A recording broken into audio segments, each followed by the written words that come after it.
Hello everyone, it's your host, Seth the Programmer, and today we are doing the heavily requested Bleach videos, and the video we're going to be starting off with is, of course, the protagonist of Bleach, Ichigo Kurosaki.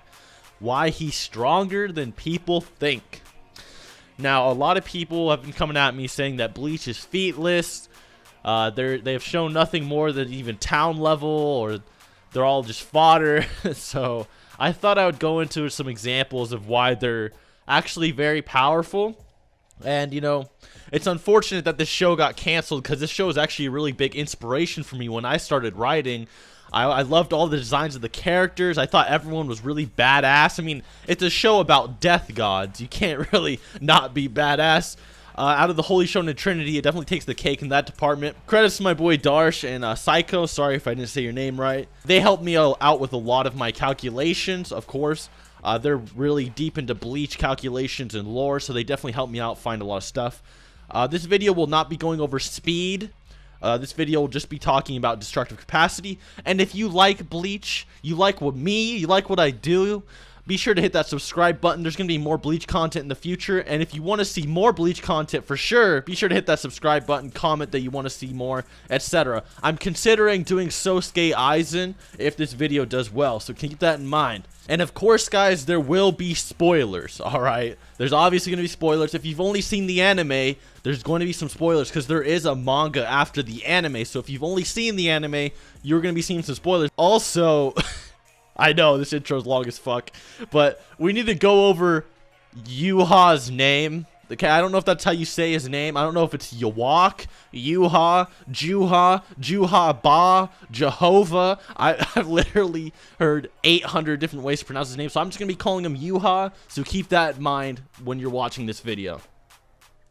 The best way to scale Ichigo, especially end of series Ichigo at his strongest point, is definitely to scale him to Yuha, who we just mentioned before. Since Ichigo scales to him as they fought each other in like the end of Bleach, and they were relative to each other in power.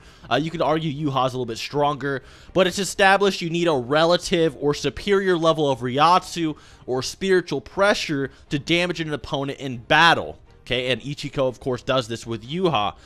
This is established in Ichigo's fight with Kenpachi, when Ichigo couldn't even hurt Kenpachi because Kenpachi was so fucking strong, and Kenpachi literally fodderized Ichigo's Shikai. Like, he literally just stabbed through his sword, and Ichigo couldn't even cut him. And he couldn't come back until he controlled his emotions to amp his spiritual pressure, and then came back and defeated Kenpachi. So that's a perfect example of spiritual pressure being reliant on your attack potency and your durability. So after Yuha absorbed the Soul King and Mimihagi, Yuha has enough power and the spiritual prowess to stop the worlds themselves from crumbling apart from imbalances with just his unconscious spiritual pressure. Now, what are these worlds? As we know, the human world is pretty much just Earth, with the Soul Society being somewhat of a spiritual parallel world with an equal balance to Earth. It can be implied that they're around the same size to each other. And then Hueco Mundo is also a parallel world, although its size is never really touched up on. So basically, Yawak's presence keeps all of these worlds in check and together from falling apart or being destroyed. Now, many people say this is due to simply being the new Soul King, and after absorbing the Soul King, he's the new balance of the world, and are still a little skeptical of that being a good, indication of being at least a planet level threat. I can see where you guys are coming from with that. However, this isn't the only time Yawak or Yuha has been stated to be a threat to planets. In fact, in the Bleach manga alone, it is literally stated and implied over 7 times that Yuha is going to destroy the worlds and recreate them into a new one. 7 fucking times. Alright? You literally can't deny and say it's a hyperbole because it's consistently stated he's going to do it by other people, and it's Yuha's literal plan that he's going to do if not stopped. You really have to look at this from the author's perspective. The author's intent dictates that Yuha was going to destroy all the worlds and then recreate them into a new one, or else he wouldn't have all the characters literally say it every other chapter. All right, look at this from the author's perspective. He's saying Yuha's a planet buster, at least by when he gets to the peak of his powers. Hell, even weaker beings have hinted at multi-country to continental damage, let alone Yuha, who can basically one-shot almost everybody except for Ichigo. Good example of this would be, look at Yamamoto. Yamamoto's Bankai was literally so fucking powerful that it could create over 1.5 million degrees Celsius of heat and kinetic energy and harness it into just his blade, so he could cut through just about everything in the verse. If you didn't know, 1.5 million degrees Celsius is literally as hot as the core of the sun itself.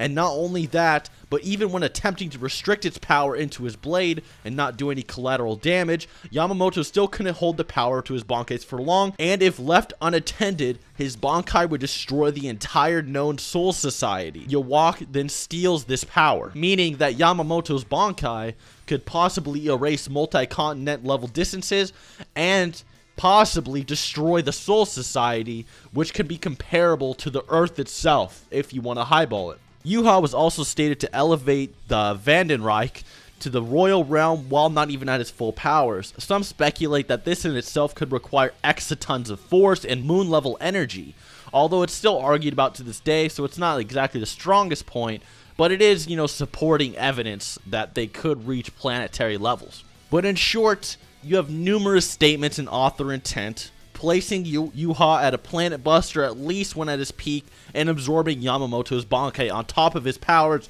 which could already destroy the spirit world.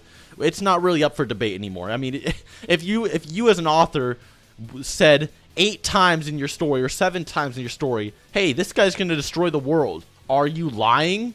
Why are you having your characters say this 7 times for it not to be true? Like, is Tight Kubo lying to people? Like, why else would he say this 7 fucking times in his manga? I mean, just get real. I mean, like, I get that they don't really have that many feats in Bleach. It's mainly all statements, but it's like, come on, man, 7 times. Ichigo was stated to have the power he defeated Aizen with in just his base Shikai state.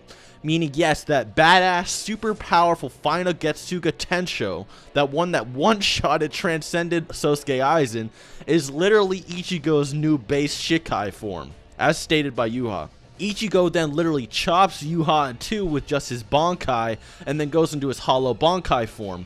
Even the normal visored and basic holification forms were comparable to that of Bankai, as shown how captains usually need Bankai to fight a resurrected Espada, and whereas Ichigo and Grimmjow were both relative to each other before and after transforming, meaning Ichigo with his Bankai was fighting base Grimmjow, and then after using his visored mask and Grimmjow turned into resurrected, they were still relative to each other. The Bankai, as stated by Yoroichi earlier in the series, usually amplifies the user's spirit pressure by around 5 to 10 times, meaning the Ichigo that gutted a possible planetary level threat then magnified his power by 5 to 10 times that. Yuha even states that Ichigo's power is magnificent and that he has no room for error when fighting him, so yes, they are actually relative to each other in power, or else he wouldn't say he has no room for error and uses Almighty. He even hinted that he didn't want to use his Almighty when the fight first started because he wanted to savor the fight, but was forced into it. Remember that the Almighty also doesn't give any known stat increases, it just gives insane hacks to affect the future,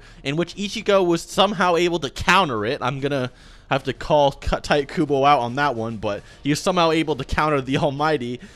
This means that in the end, Ichigo is comparable to Yuha, more than likely slightly weaker, obviously, because you need help beating him, but around him at least, and is due to such at least a planet buster or planet level threat. Possibly a few times greater with Bankai and Hollow scaling. And if you guys wanted, some more like lowballed calculations, if you're like really not a fan of the statements, even though it was numerous times and it's clearly author intent for them to be that way.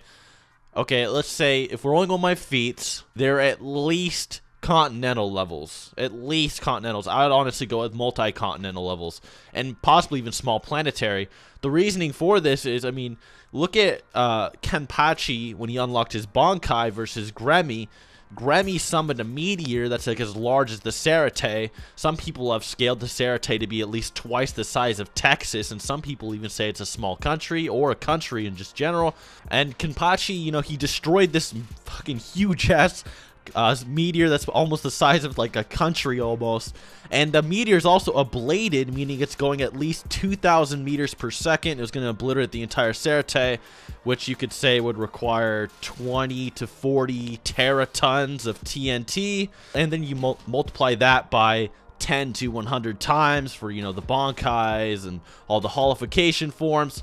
They're just at least continental levels and possibly multi-continent levels, even using just feats. But when you go with scaling and author intent, like I've been saying, that it is at least planetary level. But other than that, he's just a lot stronger than people give him credit for. And thank you for watching. And be sure to subscribe and hit that like button if you enjoyed for more Bleach videos. Till next time.